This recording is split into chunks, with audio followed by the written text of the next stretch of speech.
Hi!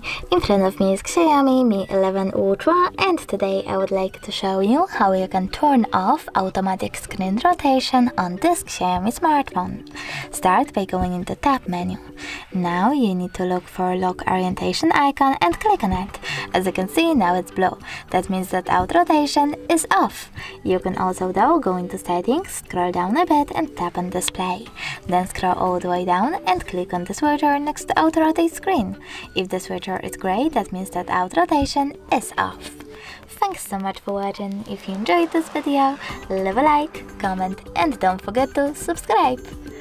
Bye!